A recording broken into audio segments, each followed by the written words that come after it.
Mungkinkah streaming konser metal? Mungkin dong, tanpa debit TCA. Jangan lupa aktivasi dulu. Buat kamu mencari yang terbaik, fashion, gadget, sport, hobi, temukan semua di Blibli. Gratis ongkir, 100% orisinil, pengiriman cepat. Karena kamu nomor 1.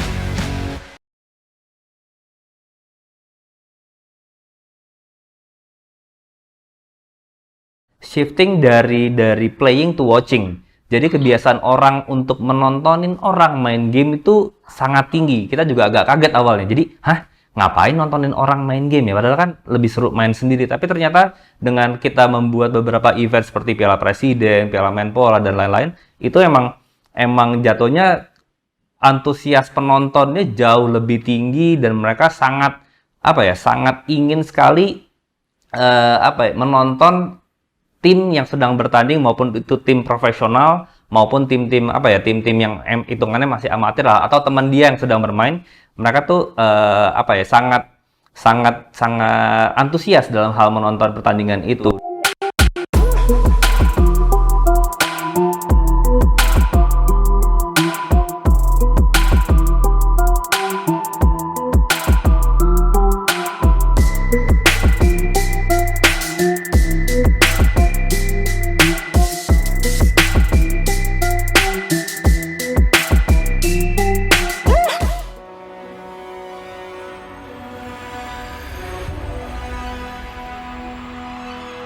Selamat datang di Grand Final Piala Presiden Esports 2019. Saudara Sasa yang menggunakan dan harus dihilangkan satu untuk satu. Kembali lagi Lupe, tampaknya ada 17 poin TNI Pintar. Kuning keempat langsung yang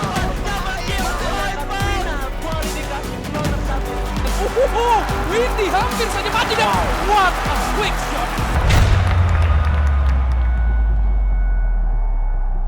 Indonesia merupakan salah satu market paling besar untuk pasar gaming dan e-sport khususnya di Asia Tenggara. Lebih dari perputaran uang yang terjadi di industri game ini lebih dari 1 miliar US dollar tahunnya. Pada kesempatan kali ini saya ingin mengajak semua untuk berdiskusi dari sudut pandang masing-masing. Gimana sih tren games dan e-sport di Indonesia? Perkembangannya di Indonesia. Kalau untuk industri game sama e-sports di Indonesia ya, kalau kita lihat mungkin pertama dari industri game, Garena sendiri kalau udah di Indonesia itu kita udah ada sejak tahun 2012-2013. Jadi kalau kita lihat memang perubahannya cukup signifikan, terutama di 4-5 tahun ke belakang ya. Jadi kalau kita lihat mungkin industri game, perkembangan di sana sangat-sangat drastis karena itu juga dipengaruhi sama infrastruktur mungkin ya kalau di Indonesia sendiri. Karena kita bisa lihat kalau misalnya dari segi PC market dan juga konsol market mungkin cakupannya hanyalah sebagian kecil aja gitu pie-nya di pasar Indonesia. Tapi kalau kita lihat untuk mobile, hampir sepertinya semua orang itu sekarang pegang smartphone gitu. Jadi itu kenapa salah satu faktor utama industri game sendiri bisa berkembang dengan pesat ya di Indonesia sejak 4-5 tahun ke belakang ini.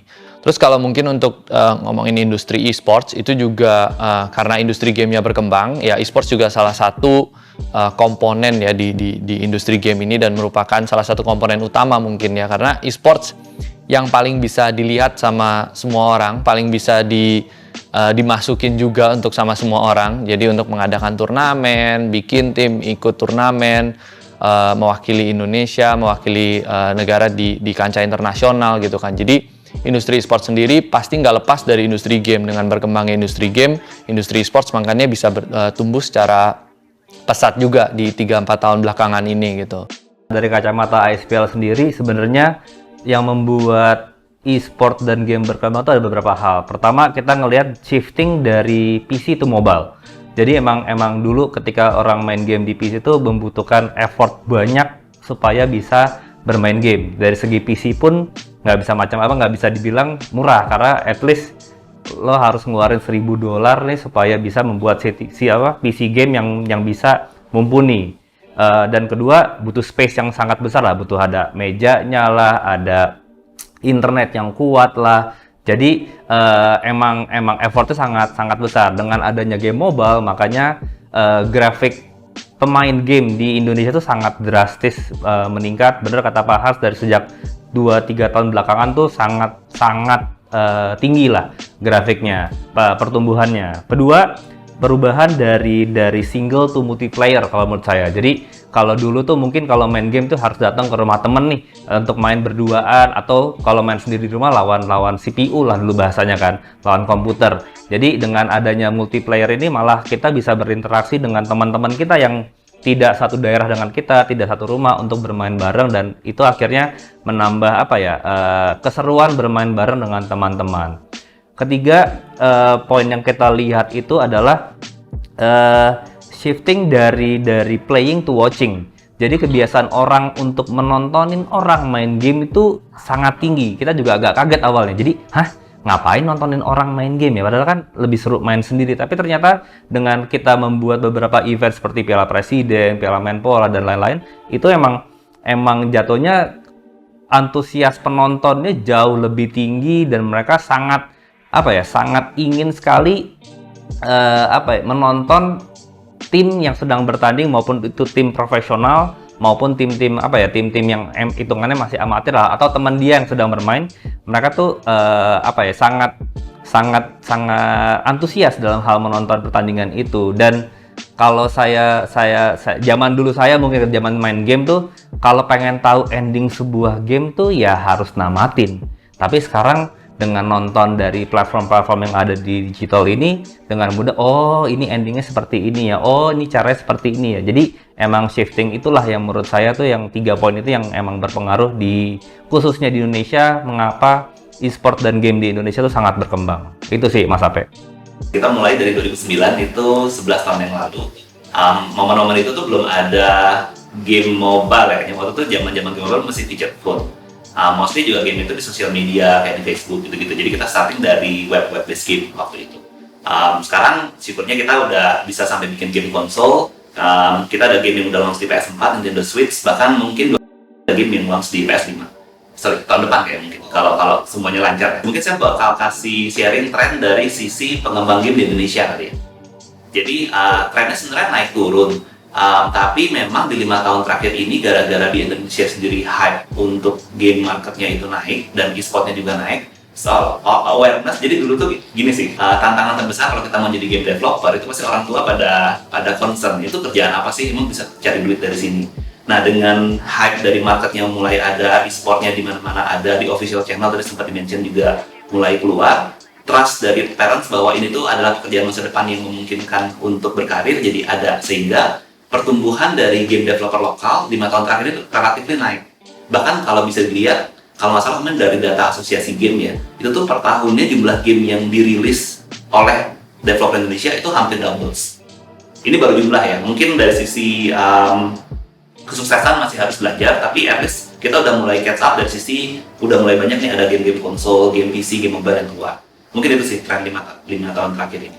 Menurut penelitian salah satu peneliti esports, Newzoo.com mengatakan bahwa Indonesia merupakan salah satu pasar game dan e-sport paling penting di Asia Tenggara.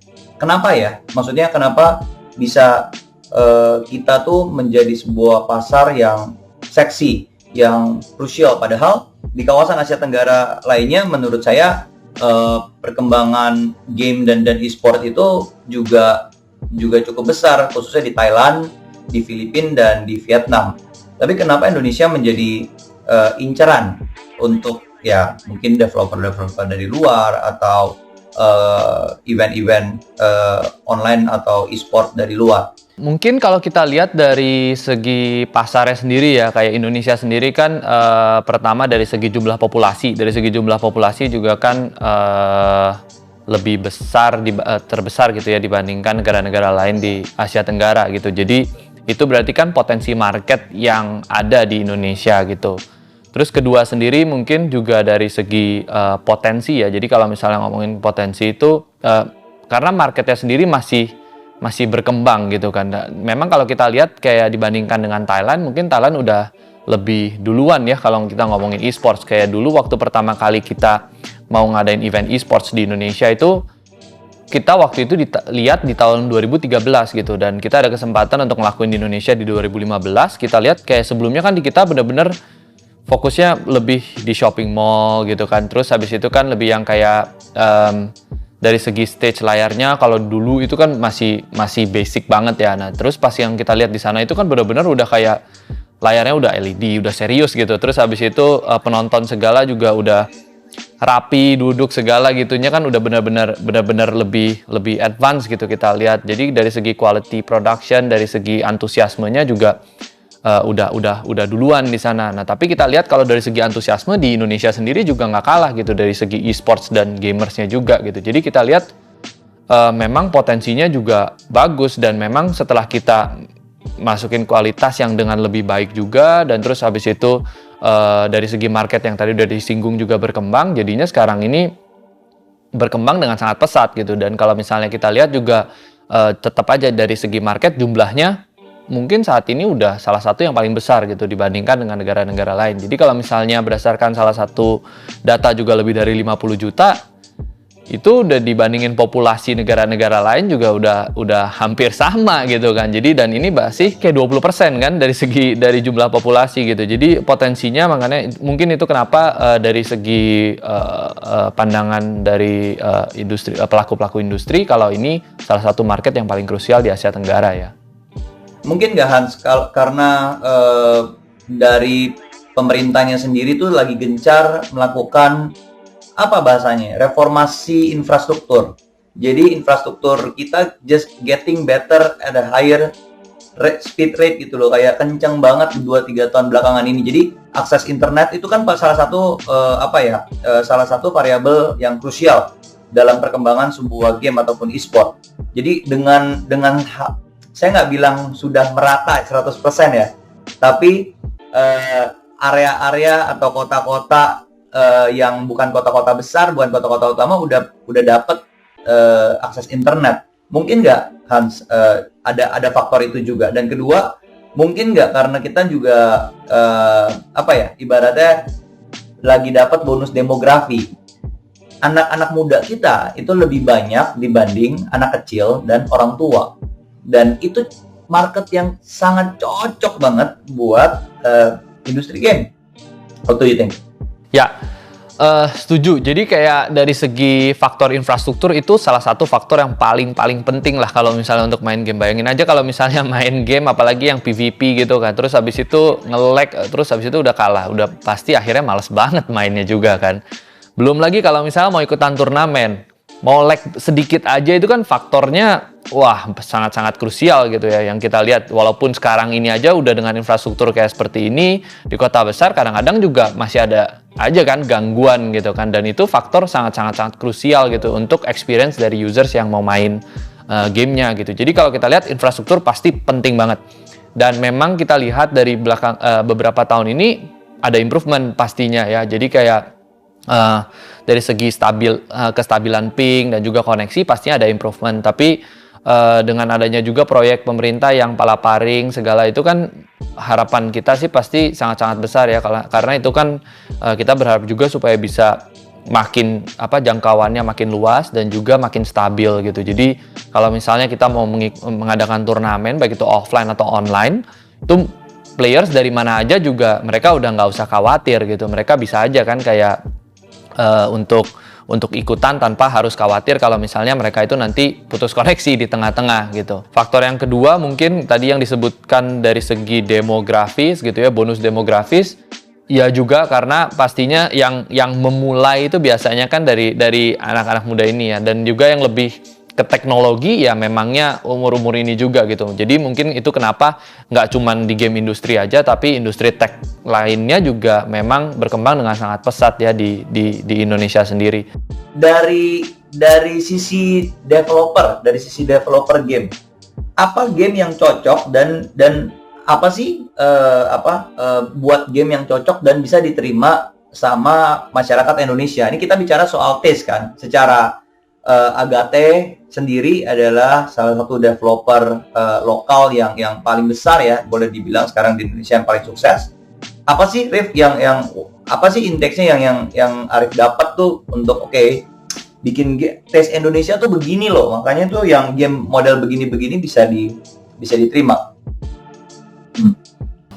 Kalau in general sih yang kami lihat ya, Indonesia itu sebenarnya tadi yang Hans bilang market itu udah terlalu luas, sehingga untuk genre apapun pasti ketemu ada marketnya. Cuma tinggal seberapa besar marketnya, apakah kalau bikin game balik modal nggak jualan ke market itu, tinggal itu nanti pertanyaannya. Tapi kalau general market Indonesia itu seperti apa, yang kita lihat sih sangat-sangat, karena kan kalau dari kultur bangsa kita itu bangsa yang kolektif ya, jadi suka ngumpul, suka ngobrol. Makanya kalau gara-gara pandemi ini jadi challenging sekali itu aktivitasnya jadi hilang. Tapi game-game yang membantu untuk itu bisa terjadi, kita melihat bahwa itu yang bakal jadi tren. Makanya game-game PvP tapi bisa mabarnya, co-op itu lebih trending daripada PvP yang one-on-one. Jadi 5 on 5, 4 ramean itu tuh jauh lebih populer daripada yang one-on-one. Jadi lebih ke arah sana sih. Dari sisi game-game yang bisa main bareng ya, kayak tadi kata Rangga bilang yang multiplayer, bukan game-game yang sendiri. Yang sendiri tetap ada marketnya, tapi yang multiplayer ini dimana mereka bisa berinteraksi, mereka ada pengen bisa ngajak bareng, dan akhirnya ya itu tadi lebih ke arah komunitas akhirnya ya.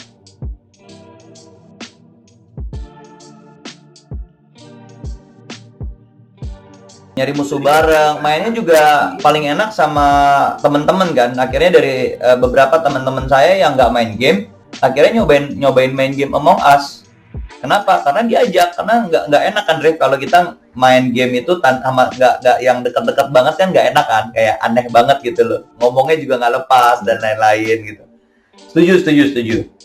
Nah, melanjutkan diskusi kita, ini yang paling keren nih, Mas Rangga, gimana kita memaksimalkan popularitas game untuk menjangkau generasi muda? Maksudnya kita punya marketnya yang seksi banget, yang bagus banget, kita udah tahu dan udah punya produknya. Dari perspektif game developer juga game yang banyak disukain tuh begini. Tapi kan nggak bisa kalau nggak di-push gitu loh, nggak bisa kalau nggak ada treatment khusus, apakah itu dalam event, apakah itu dalam turnamen, liga dan sebagainya. Apa sih yang bisa kita maksimalin biar bisa dapat nih, kita bisa nge-reach potensial market kita? Ya sebenarnya emang kalau bikin game itu ya, satu, bikin game udah susah. Yang kedua, gimana cara supaya orang mau memainkan game tersebut. Jadi emang banyak langkah-langkah tuh yang harus dilakukan dari segi developer ataupun publisher game. Jadi pertama, kalau menurut saya poin penting adalah poin pertama itu mungkin mereka harus melakukan placement atau ads lah. Itu yang paling gampang ditapin oleh anak-anak muda zaman sekarang, dengan adanya melakukan placement di media-media sosial yang ada sekarang yang di Indonesia. Itu langkah awal yang mungkin akhirnya orang aware dengan, oh ini ada game baru nih, game A, ini rasanya gimana ya. Itu pertama, jadi orang harus aware dulu akan game tersebut, baru akhirnya mereka mendownload. Setelah mereka mendownload, mereka kan tahu tuh, oh ini gamenya seperti ini ya, makanya UI UX itu harus bagus. Dan kalau menurut pendapat saya, jadi kalau game itu seru, game itu kompetitif, saya yakin mungkin akhirnya orang akan ingin berlomba untuk gue pengen jadi yang paling jago nih di game ini nih. Nah setelah itu dengan game yang kompetitif, mungkin ada faktor mereka pasti mengajak temennya kan, yuk main game ini yuk. Nah itu yang poin paling mahal. Ketika sudah sampai dari placement itu sampai akhirnya ke word of mouth, temen ngajak temennya, itu menurut saya itu adalah poin dimana akhirnya game tersebut bakal menjadi populer lah, atau di lingkungan gue nih main game ini nih semuanya nih. Jadi mau nggak mau, seperti kata Mas Ape tadi, ketika lo nongkrong, ketika lo lagi duduk di satu tempat bareng-bareng tuh, atau game teman lo main itu semua, mau nggak mau kan lo curious, penasaran, oh ini game apaan ya, cobain ah. Nah ketika dicobain ternyata UI UX-nya enak, ya akhirnya mereka memainkan game tersebut. Terus poin terakhir menurut saya yang lumayan agak penting adalah mungkin harus mencoba mengajak kerjasama media-media yang emang ada di media game. Jadi karena pasti komunitas yang paling yang diehard games lah, mereka pasti akan memfollow atau membaca media-media tersebut, hingga akhirnya ketika publish di sana mereka akan tahu nih, oh game ini nih kayak gini nih reviewnya nih, ratingnya 9 dari 10 misalnya. Jadi kan orang akan penasaran. Nah, setelah itu mungkin harus bikin konten seperti review, seperti walkthrough, seperti apa ya, tips and trick. Karena zaman dulu kan kalau kita main game terus kita stuck tuh jadinya kayak dulu apa ya, majalah ya, baca majalah atau nyari cheatnya seperti apa sih. Tapi kan sekarang ya sekarang kan di digital kan gampang, semua bisa dicari, semua bisa gampang untuk mencari tahu lah. Maka dari itu menurut saya ya tetap harus ada di media-media game tersebut. Ya mungkin setelah itu mencoba kolaborasi dengan konten-konten kreator yang ada di game. Jadi dengan seperti itu, ketika gue suka dengan salah satu konten kreator nih, akhirnya si A nih main game ini game seperti apa ya, seperti ini. Dan ketika mereka kolaborasi, akhirnya ya udah audiens yang emang bermain game akhirnya tahu, dan akhirnya ya tadi balik lagi mengajak teman-teman untuk bermain game. Seperti itu sih kalau menurut saya. Dan sedikit menambahkan salah satu cara ketika udah populer dan menjaga popularitas itu untuk biar lebih sustain adalah dengan activation ya. Mungkin agree juga ya, kayak banyak event konsisten gitu, ada liganya, ada turnamennya, ada cupnya. Jadinya nggak cuman sekejap aja gitu loh, hype-nya habis itu hilang. Dan saya juga melihatkan semua game-game yang sukses, semua game-game yang populer dalam jangka waktu yang lama itu juga sangat-sangat konsisten dalam menjalankan program-programnya, konten-kontennya, apakah itu dalam bentuk turnamen, kolaborasi, event, liga, dan lain-lain. Oke, seru banget nih pembahasan kita, seru-seru banget. Sekarang saya mau nanya Hans nih, sebagai bukan salah satu ya, saya pikir udah publisher paling besar sekarang di Indonesia, pasti ada, dengan kondisi sekarang, dengan pandemi sekarang, pasti ada dampaknya. Nah, dampaknya apa sih yang paling berasa? Karena kan biasanya kalau misalnya Garena bikin event itu kan sangat-sangat menurut saya sangat-sangat wah. Panggungnya wah, hostnya wah, bintang tamunya wah, hadiahnya juga wah. Terus tiba-tiba semua yang wah itu tiba-tiba berganti formatnya, berubah semua sekarang ke online. Apa sih dampaknya gitu? Apa sih satu dampaknya buat user Garena sendiri, tim-tim e-sport yang bernaung di bawah Garena, dan juga respon daripada sponsor brand. Saya tahu banyak banget event yang dilakukan kolaborasi antara brand dan Garena. Saya tahu banget. Dan apa impact-nya? Dan gimana tips biar tips dan triknya biar ini bisa jalan kok. Kita bisa get along kok sama brand, tetap disupport kok gitu. Mungkin bisa di-share kan? Oke. Ya mungkin sedikit sebelumnya kayak ke impact utamanya, tapi waktu itu juga kayak waktu kita betul-betul kayak udah mulai PSBB segala itu, sebenarnya waktu itu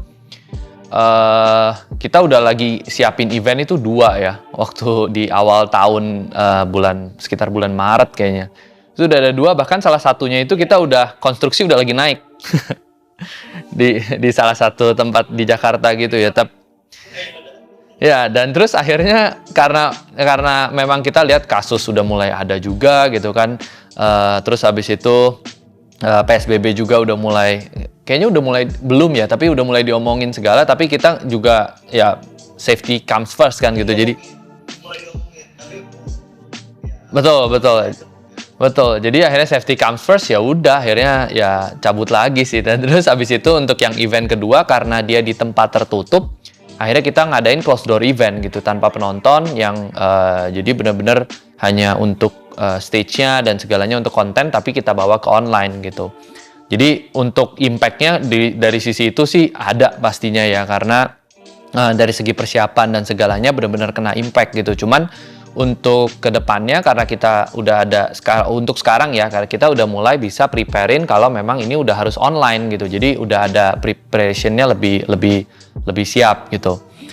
Cuman kalau misalnya faktor utama yang paling kena impact-nya itu memang dari segi audience ya, dari segi experience gitu. Karena kita sama juga kalau misalnya kita lihat kayak ke nonton sepak bola atau basket gitu ya. Walaupun ya sekarang ini kan ada pakai cardboard, pakai video call gitu kan.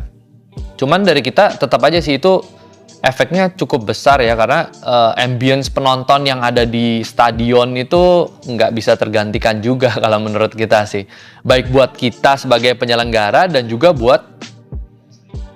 baik buat kita sebagai penyelenggara juga buat tim-tim yang bertanding gitu. Jadi kayak feel-nya, gregetnya itu masih ada yang kurang gitu. Jadi pasti kita berharapnya sih kalau misalnya ya bisa kembali kayak sebelumnya lagi secepatnya gitu. Tapi untuk sekarang ini yang bisa dilakukan ya pastinya kita juga harus transform gitu. Kita juga nggak bisa kayak gitu-gitu aja, dan atau misalnya kita berusaha supaya tetap menyajikan event itu tetap bisa ditonton itu dengan wow, dengan nyaman, dengan enak gitu kan buat penontonnya gitu. Jadi experience dari segi penonton kita juga terus butuh untuk ditingkatin gitu. Jadi makanya gimana caranya mungkin kita juga masukin teknologi-teknologi ke acara, karena memang maksudnya ada limitasi ya di online. Nah, jadi di online ini apa yang bisa kita improve lagi gitu. Jadi itu salah satu mungkin yang kita juga pikirin juga untuk event-event kedepannya sih.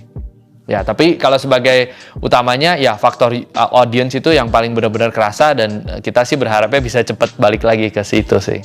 Sponsor gimana ngeresponnya gitu loh? Apakah maksudnya banyak kan Han sendiri, Garena sendiri tuh sering banget kolaborasi sama brand A, sama brand B, bikin turnamen sama brand C. Terus tiba-tiba ada pandemi ini, apakah mereka back off? Apakah mereka justru ngelihat, oh ini peluang yang bagus banget, malah yang nonton makin banyak, ayo kita lakukan lebih banyak lagi gitu loh. Gimana partner-partner sponsor ngerespon ini? Balik lagi ke sponsor ya, nggak ada yang general sih, karena ada sponsor yang mungkin mereka benar-benar harus ada offline event. Kalau misalnya nggak ada offline event, mereka nggak bisa masarin produknya, ya itu bakalan jadi direction mereka gitu kan. Dan mungkin dari kita seperti apa yang bisa kita lakuin gitu untuk misalnya ke depannya, kalau misalnya kita mau cater ini gitu ya. Tapi untuk saat yang sebelumnya ya, kalau misalnya mereka mau ada offline, untuk saat ini memang karena belum bisa kan, jadi ya pasti di sana bakal ada halangan buat sponsor-sponsor yang kayak gini. Tapi kalau misalnya ada beberapa sponsor juga yang ngelihat kalau karena berarti kan mereka memang audience yang online itu kan tetap aja sebenarnya kalau eyeballs dan awareness kan masih banyak ya. Jadi kalau misalnya memang strateginya ke sana, menurut saya bagi mereka juga masih bisa jalan-jalan aja gitu kan. Ibaratnya sama aja kan kayak online marketing gitu kan.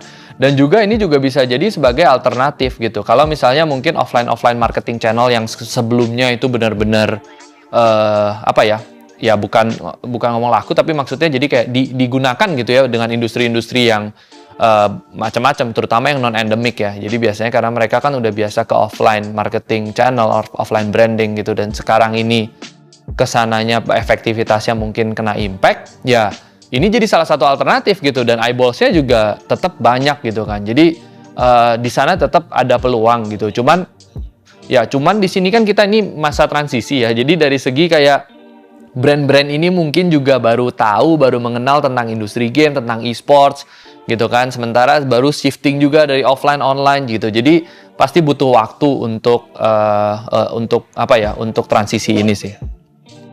Oke, Rangga, gimana sebagai tim di balik Piala Presiden pertama kali, ya kan, dari bikin liga juga, bikin event juga banyak gitu loh. Nah ini tiba-tiba ini nih Rangga, tiba-tiba pandemi gitu loh. Nah gimana sih kalian dari ESPL, dari Kincir sendiri ngeresponnya gitu loh, offline online, dan tentunya saya lihat tuh kemarin Piala Menpora sponsornya juga wah banyak banget gitu. Nah apa sih yang kok tetap banyak gitu loh? Saya lumayan kaget loh, kayak kok makin banyak nih sponsornya, kayak Piala Presiden nggak sebanyak ini nih sponsornya gitu loh. Dan apa sih maksudnya yang dilakukan, dan apa concern mereka gitu yang mungkin bisa di-share?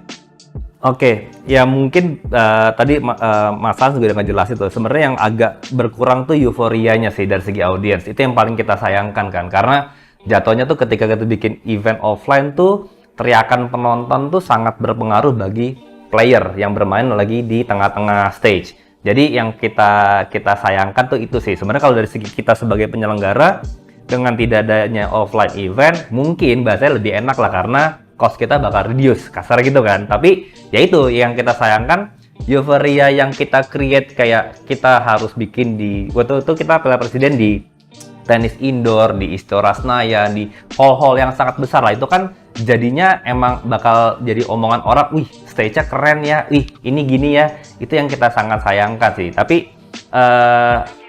seperti kata Pak Zainuddin, Pak Menteri Pemuda dan Olahraga, jadi sports yang bisa dijalankan saat ini cuma 2 nih sementara. Pertama itu adalah senam pagi, yang kedua tuh e-sport. Jadi kita beruntung lah dengan di e-sport ini, live streaming atau tayangan online itu sangat digemari dan sangat salah satu faktor penting lah di industri kita. Jadi tetap bisa kita jalankan. Yang kita sangat kehilangan sih sebenarnya euforia penonton itu. Jadi itu yang kita harapkan kedepannya kita bisa mengatur strategi gimana caranya agar tetap bisa menjalankan event offline tapi sesuai dengan protokol. Pertama itu sih. Yang kedua, sponsor nih. Sponsor sebenarnya waktu kita punya ide gagasan untuk membuat Piala Menpora ini di awal-awal tuh bulan Mei atau Juni tuh, sponsor mungkin masih apa ya? Masih shifting nih strateginya nih. Jadi awal-awal tuh kita juga sulit mencari sponsor karena mereka masih kebingungan dengan planning mereka di akhir tahun lalu nih, udah mau seperti A, B, C, D, tiba-tiba pandemi bubar semua ya kan. Jadi itu yang kita mencoba, ya bubar. Mereka benar-benar mereka takut, mereka panik, mereka dan akhirnya kita memutar strategi lah gimana caranya agar brand-brand ini nih bisa melakukan activity secara online. Dan brand ini udah mulai pinter di e-sport ya. Jadi mereka nggak hanya ingin awareness only, mereka ingin ada sesuatu yang bisa bersinggungan dengan bisnisnya mereka. Jadi makanya dari itu kita memutar otak gimana caranya agar event ini tetap jalan, sponsor tertarik. Terus karena banyak brand yang masih sangat bukan konvensional sih, lebih kayak gue tuh tetap pengen sampling loh, gue tuh pengen tetap buka booth biar audiens tuh tahu tuh brand kita seperti apa. Jadi dengan shifting ke online ini akhirnya kita memikirkan strategi-strategi selain bisa branding, built-in yang kita create tuh harus bener-bener yang soft, yang bener-bener akhirnya kena tuh di audiens kita. Jadi lebih mikir ke strateginya sih yang agak sulit kalau dari kita. Jadi kita memutar otak gimana caranya agar brand ini nih akhirnya berhasil masuk ke industri e-sport. Karena di audiens e-sport tuh sangat unik kalau menurut saya. Jadi kalau dibilang di Eropa, di Amerika tuh gede loh game ini, belum tentu di Indonesia besar. Ada kolaborasi LV dengan sebuah game populer namanya League of Legends. Tahun ini ada kolaborasi Gucci dengan salah satu tim e-sport. Kenapa sih tren high-end brand ini masuk ke dunia games dan e-sport? Pertama dari Arif dulu, nanti saya mau nanya Hans sama Rangga juga, karena ini fenomena yang menarik. Karena pada dasarnya populasi market dari industri game dan e-sports ini anak-anak muda, yang dimana untuk mencapai tingkat finansial yang cocok untuk kelas-kelas brand LV dan Gucci itu belum sebenarnya. Tapi kenapa kok tiba-tiba saya cukup kaget gitu loh, tiba-tiba kok mereka kolaborasi dan mereka masuk. Dan bukan cuman itu dong loh, udah beberapa high-end brand yang jam, mobil otomotif, mobil-mobil yang branded gitu, udah mulai masuk gitu loh. Nah, ini kenapa Rif? Kenapa sebagai salah satu developer game yang sering berkolaborasi juga kan dengan brand-brand gitu loh di dalam pembuatan gamenya? Thank you, Pak. Lagi mikir, salah saya juga baru tahu ada brand-brand yang tadi Gucci kerjasama. Tapi ini sih general sebenarnya karena perkembangan market gamenya significantly besar sekali dalam 10 tahun terakhir ya. Bahkan mungkin kayak saya biasanya pakai data itu kayak besarnya industri game bahkan dibandingkan dengan industri film. Industri game itu udah 3 kali lipat lebih besar. Jadi mungkin karena kayak kelihatannya game itu kecil-kecil, audiensnya beda-beda, terlihat itu sporadis. Padahal sebenarnya pasar itu besar sekali. Jadi bisa dibilang bahkan tadi kalau udah 50 juta orang yang main game, bahkan mungkin sebenarnya kalau ada orang yang nggak ngaku main game, misalnya saya dulu pernah ketemu bapak kan, saya tanya, "Bapak suka main game nggak?" "Enggak," gitu. Tapi saya sukanya di Facebook tuh ada aplikasi apa Pak? Zynga Poker, dia bilang. Iya, jadi dia sebenarnya main game, dia nggak ngaku kalau dia gamers sebenarnya. Jadi sebenarnya mungkin jumlah gamers di Indonesia pun sebenarnya jauh lebih besar dari itu. Jadi pertama, poinnya adalah audiensnya sudah semua orang. Yang kedua, karena sudah lumayan luas audiensnya, bahkan dari sisi umur itu nggak cuma anak-anak sekarang. Rata-rata bahkan gamers itu average age-nya mungkin sekarang udah di 25 tahun. Karena orang yang di 40 tahun early masih main game kebanyakan. Itu masih besar. Dan yang kedua tadi masalah spending ya. Jadi ini juga menarik karena kan sekarang kalau di Indonesia itu game yang populer itu game yang free to play. Free to play itu kan artinya kita mainnya gratis dan kalau mau tambahan bayar bisa top up ya. Nah ini ada kayak kalau di game industry kita bilang ada kurva kemampuan bayar. Jadi ada istilah-istilahnya, pakai istilahnya ikan. Jadi ada ikan kita bilangnya minnow, dolphin, sama whale, ikan paus. Nah ikan pausnya adalah orang-orang yang per bulannya bisa spending besar sekali. Dari pengalaman kita ya di Indonesia only itu bahkan banyak sekali ada orang-orang yang per bulannya spending 50 juta. Ya, jadi kayak anggapannya dari segi players ya memang ada beda-beda kan. Kayak tadi yang diomongin sama Arif kan dari segi ikan itu ada beda-bedanya juga misalnya sebagai perumpamaan kan gitu kan. Tapi kalau misalnya kita apalagi sekarang ngomong dibandingin sama negara luar gitu. Negara luar yang karena brand-brand ini kan sekarang ini mungkin masih yang dari luar ya. Jadi kalau misalnya kita lihat mereka pastinya kan udah ada data sendiri juga gitu kan dari segi marketing mereka. Berarti kan ini sebagai salah satu channel yang menurut mereka tepat untuk memasarkan produk mereka. Bisa aja tujuannya dari brand ini itu untuk penjualan atau bisa juga untuk awareness regenerasi gitu. Dimana brand ini mungkin demografisnya mereka udah bergeser ke yang lebih tua gitu kan. Nah sekarang mereka perlu ada kayak refresh gitu kan mungkin dari segi desainnya mereka dan juga dari segi target audiensnya karena kalau enggak mereka mungkin nantinya kan bakal ada gap ya di situ dan jadi mungkin ini salah satu cara buat brand-brand juga untuk memasarkan produk mereka atau memperkenalkan produk mereka ke target audience yang lebih muda gitu. Jadi itu kenapa mungkin dari segi brand-brand ini juga tertarik untuk masuk gitu ya dari segi non-endemic brand ini gitu. Dan di Indonesia sendiri juga kita memang udah mulai lihat ya, karena kan tadi juga ya mungkin nanti dari Rangga juga bisa share juga ya mungkin tentang sponsor-sponsor juga kan mereka salah satu tujuannya juga ingin memperkenalkan produk mereka ke masyarakat yang lebih luas, yang lebih muda juga gitu kan. Nah, jadi kita lihat ya tren ini bisa aja nanti juga masuk ke Indonesia di waktu yang cukup dekat gitu. Di Indonesia sendiri dengan pengalaman Rangga yang notabene udah banyak banget bikin event, banyak banget ketemu brand-brand, banyak banget ketemu sponsor-sponsor, gimana? Ya, gue coba mau jawab yang tadi yang Gucci sama Elvis itu agak menarik sih kalau menurut gue ya, karena bener kata Mas Ape ini jatuhnya kan brand mahal nih, brand papan atas lah. Jadi mereka tuh emang pertama mungkin emang ngejar awareness karena mereka tahu industri game itu sangat besar di dunia, termasuk Indonesia. Dan kedua, kalau saya perhatiin dari segi publisher game tuh kalau bikin prize pool tuh nggak main-main, pasti miliaran.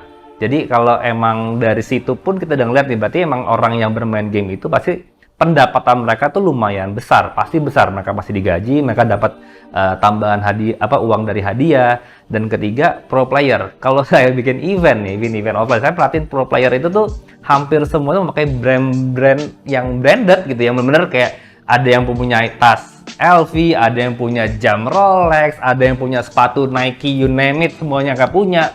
Dan mobil. Jadi saya pikir itu strategi yang sangat pas sih buat brand-brand besar tuh untuk tap-in ke e-sport karena keluar ya, keluar ke market yang belum ada siapa-siapa, mereka masuk.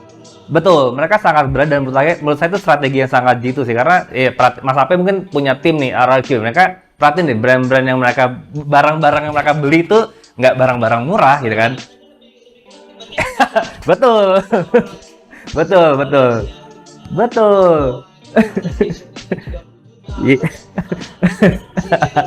Iya.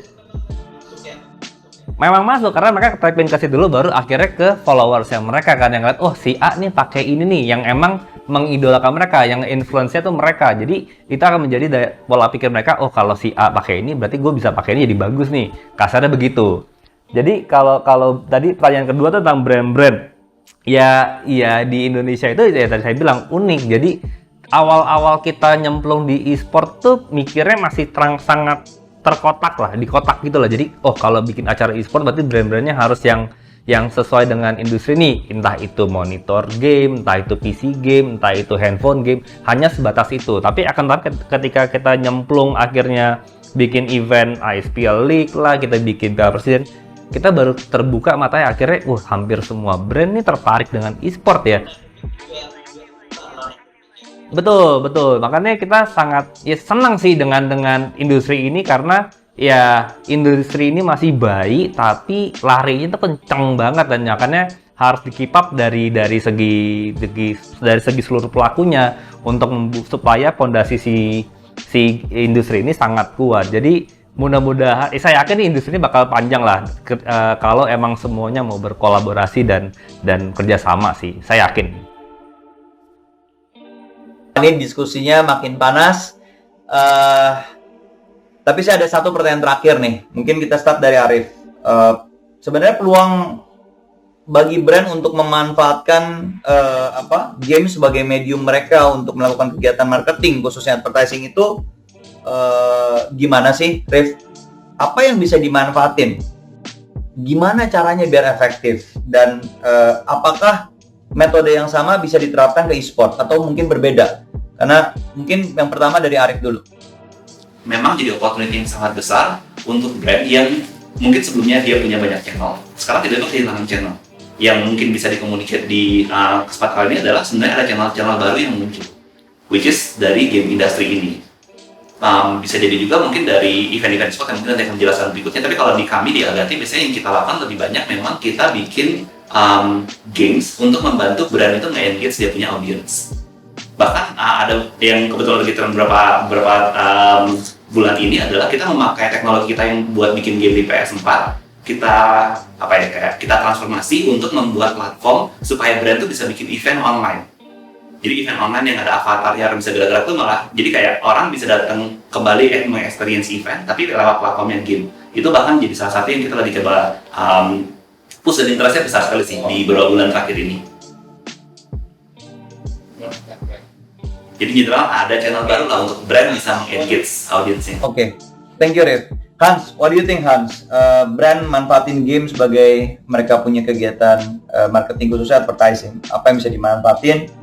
Gimana biar bisa efektif juga?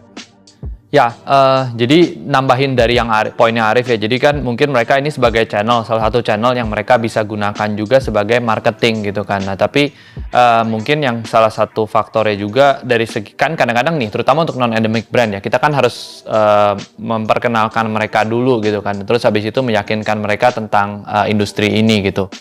Cuman mungkin dari brandnya sendiri juga, kalau misalnya mereka udah percaya juga mereka perlu dari timnya juga sih yang kayak memikirkan gitu bagaimana konsepnya, atau misalnya apa yang mau mereka lakuin gitu untuk menjangkau users ini. Karena kalau misalnya udah mulai banyak brand yang masuk kan pastinya nanti juga bakal ada challenge kan buat mereka juga, gimana supaya mereka bisa tampil beda dan segalanya gitu. Nah, jadi dari situ sih tetap butuh dari mereka untuk understand the game-nya itu benar-benar dilakuin ya. Karena kalau misalnya mereka cuma tahu aja, biasanya nanti campaign-nya nggak akan terlalu masuk gitu ke dalam players-nya gitu.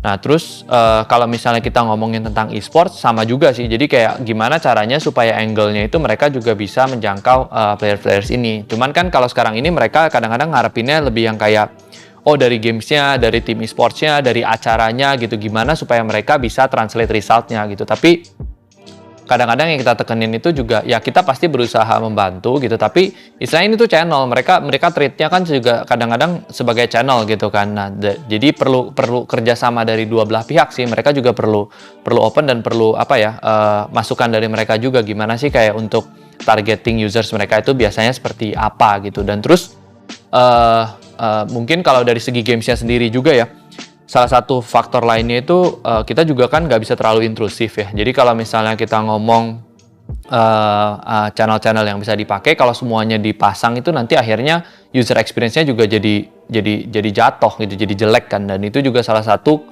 biasanya consideration kita dan concern juga gitu. Kita harus jelasin kalau misalnya user experience bagi kita tetap nomor satu gitu, karena itu yang perlu kita jaga dulu. Baru misalnya kita ada user pool atau misalnya user base juga yang bisa jadi jangkauan mereka untuk kayak kalau misalnya mereka melakukan marketing atau pemasaran.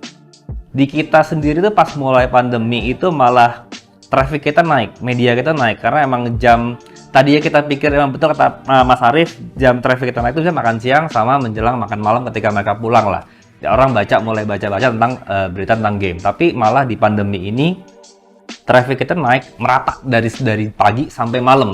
Jadi kita ngelihat emang pandemi ini kasarnya emang berdampak baik buat industri kita. Jadi kalau emang si industri ini ingin terus, jadi gini, kalau dari brand sendiri kan sebenarnya mereka mau merubah strategi nih, ya kan? Mereka merubah strategi. Sedangkan dari kita malah kita tinggal terima apa sih objektif mereka, apa sih mereka maunya seperti apa. Biasanya malah dari kita malah ingin membantu mengasih insight apa sih yang bisa kita lakukan di e-sport, dan itu sangat banyak sekali yang bisa kita lakukan di industri kita. Jadi makanya biasanya kita selalu nanya lu nih dari mereka tuh objektifnya apa. Dulu malah kita di zaman awal-awal kita memperkenalkan e-sport ke brand-brand tuh mereka kayak, hah apa sih ini gitu, hah kok mahal banget ya ini ya gitu. Karena emang industri ini emang sangat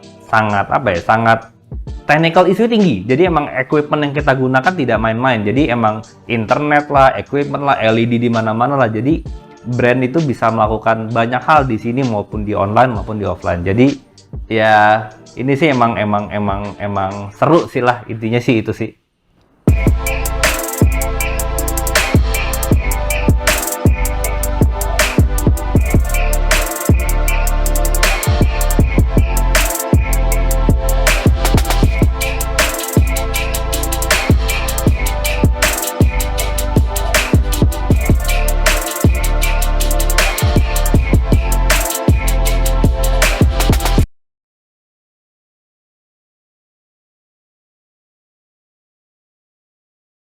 Mungkinkah aku bayar tanpa sentuhan?